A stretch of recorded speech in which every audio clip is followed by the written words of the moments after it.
मित्रांनो, मागेल त्याला सोलर योजना आज महाराष्ट्रातील प्रत्येक शेतकऱ्याच्या तोंडी हे नाव आहे. आपण अर्ज करतो, पेमेंट करतो आणि मग वेळ येते ती सर्वात महत्त्वाची पायरी पार पाडण्याची, ती म्हणजे वेंडर सिलेक्शन किंवा कंपनी निवड. तुम्हाला माहित आहे का, 90% शेतकरी अर्ज करताना किंवा पेमेंट करताना चूक करत नाहीत, तर ते फसतात कंपनी निवडताना. कोणती कंपनी चांगली, टाटा घेऊ की शक्ती, एजंट फोन करतोय त्याला OTP देऊ का, माझा शेजारी म्हणतोय ती कंपनी घेऊ नकोस, असे हजारो प्रश्न तुमच्या डोक्यात असतील. तर हा व्हिडिओ फक्त आणि फक्त तुमच्यासाठी आहे. कारण आज आपण जाणून घेणार आहोत की सोलर पंप कंपनी निवड कशी करावी, एजंटच्या नादाला का लागू नये आणि एकदा कंपनी निवडली तर ती बदलता येते का. ही माहिती तुम्हाला लाखो रुपयांच्या नुकसानीपासून वाचू शकते. त्यामुळे व्हिडिओ शेवटपर्यंत नक्की पहा. नवीन असाल तर सबस्क्राईब करा. मित्रांनो, वेंडर सिलेक्शनची प्रोसेस सुरू झाली की शेतकऱ्यांना फोन यायला लागतो.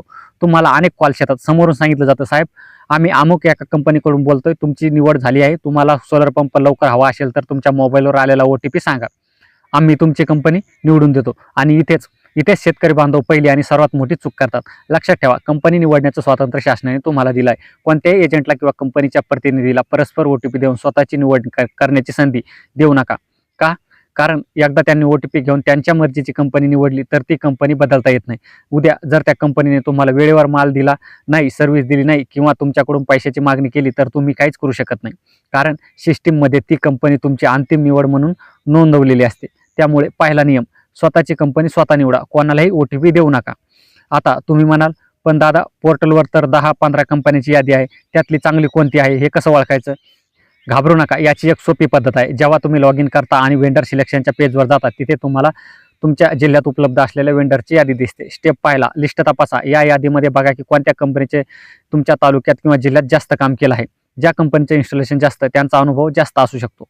स्टेप दुसरा, संपर्क साधा. तिथेच वेंडरचे कॉन्टॅक्ट नंबर दिलेले असतात. आळस करू नका, त्या नंबरवर फोन लावा. फोन लावून काय विचारायचं ते आपण पुढे बघणारच आहोत. पण जर फोन लागत नसेल किंवा समोरची व्यक्ती नीट उत्तर देत नसेल तर समजून जा की इथेच घोळ आहे. जर आता फोन उचलत नसतील तर पंप बंद पडल्यावर हे लोक काय मदत करतील याचा विचार करा. तुम्ही जेव्हा एखाद्या कंपनीला किंवा एजंटला फोन कराल तेव्हा त्यांना हे 4 प्रश्न नक्की विचारा. हे प्रश्न तुमच्या भविष्यातील शांतीसाठी महत्त्वाचे आहे. प्रश्न पहिला, तुमचं सर्व्हिस सेंटर कुठे आहे. त्यांना विचारा, माझ्या गावापासून तुमचं सर्व्हिस सेंटर किती लांब आहे. जर सर्व्हिस सेंटर 200-300 किलोमीटर लांब असेल तर तुमचा पंप दुरुस्त व्हायला आठवडाभर लागेल. जवळचं सर्व्हिस सेंटर असणाऱ्या कंपनीला प्राधान्य द्या. प्रश्न दुसरा, मटेरियल कोण आणणार. काही कंपन्याचे लोक म्हणतात, आम्ही पंप पाठवला पण गाडी गावापर्यंत येत नाही, तुम्ही जाऊन घेऊन या, किंवा वाळू सिमेंट खडी तुम्हाला द्यावी लागेल. त्यामुळे आधीच क्लिअर करा, इन्स्टॉलेशनच्या सामानाचा खर्च आणि वाहतूक खर्च कोण करणार. माझ्या खिशातून 1 रुपयाही जाणार नाही ना, हे आधीच स्पष्ट केलेलं बरं. प्रश्न तिसरा, सर्व्हिस कशी मिळणार. पंप बसवल्यावर 5 वर्ष वॉरंटी असते, पण वॉरंटी कागदावरच असते, प्रत्यक्षात माणसं लागतात. त्यांना विचारा, बिघाड झाला तर किती दिवसात माणूस येईल.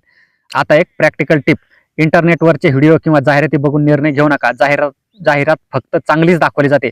तुमच्या आजूबाजूच्या गावात शिवारात ज्या शेतकऱ्यांनी आधीच सोलर बसवला आहे त्यांच्याकडे जा. त्यांना विचारा, भाऊ हा पंप कोणत्या कंपनीचा आहे, हा विहिरीवर आहे की बोरवर, पाणी किती देतो, आणि सर्वात महत्त्वाचं, बंद पडल्यावर कंपनीचे माणसं येतात का.